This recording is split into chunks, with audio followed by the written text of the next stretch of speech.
Every meaningful project starts with a simple observation. In this story, it began when a student noticed headaches were worse on certain days and neighbors complained about breathing problems, especially after traffic increased nearby. These weren't isolated incidents. They kept happening, hinting at a pattern. At first, it felt personal, but the repetition made it impossible to ignore. The student's curiosity grew into concern, even though there was no hard evidence yet. This is often how real change begins, not with a grand plan, but with noticing and asking why. As we move forward, we'll see how this initial spark of curiosity led to a journey of discovery and action. Before diving into technical solutions, the student took time to understand why air quality mattered. Articles about pollution, asthma, and urban health became more than just information. They became urgent and personal.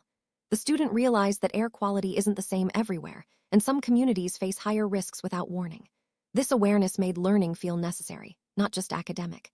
It was about protecting real people. The student's purpose became clear. Learning the science behind air quality was the next step, not just for knowledge, but for impact.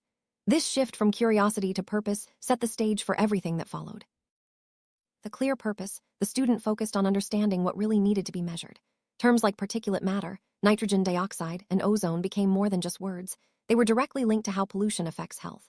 The student learned that even short-term exposure could have significant impacts. This knowledge didn't just guide the technical side of the project, it shaped its entire direction. The goal was never just to build a gadget, but to protect people. This science-first approach ensured that every step taken was meaningful and rooted in real-world relevance. First attempt at building a sensor was anything but perfect. Using low-cost parts, the student faced confusing wiring and inconsistent readings. But instead of giving up, every mistake became a lesson. Each error revealed something new about sensors, calibration, and how the environment could affect results. Progress was slow, but steady. This hands-on learning process was crucial, not just for building a better device, but for understanding the challenges of real-world science. The journey was as much about learning from failure as it was about achieving success. Once the sensor started producing usable data, everything changed. Patterns in air quality became visible, pollution levels spiked during heavy traffic and shifted with the weather. What people had felt physically now had measurable proof. This transformation from curiosity to evidence made the project truly relevant. The data didn't just confirm suspicions, it empowered the community to understand their environment in a new way. This scene marks the turning point, where science moves from theory to practical impact. Sharing the results with family, teachers, and neighbors brought the project to life. Conversations started, questions were asked, and some people immediately recognized the patterns in the data.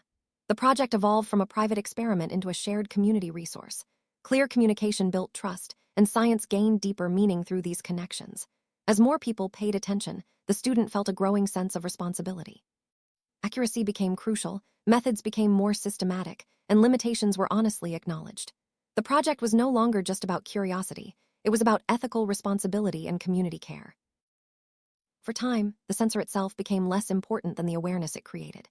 Neighbors started adjusting their outdoor activities, teachers used the data in lessons, and discussions about traffic and green space became more informed. The real value of the project was not the device, but the understanding and behavior changes it inspired. Technology proved most powerful when it supported deeper awareness and community action. Perhaps the biggest surprise for the student was how human science felt. There were no fancy labs or expensive equipment, just learning, testing, revising, and listening. Science became less about authority and more about responsibility. Protecting the community didn't require permission, just care and persistence.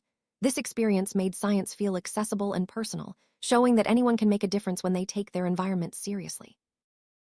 In the end, the student who built a DIY air quality sensor didn't start as an expert or activist. It all began with noticing discomfort and asking why.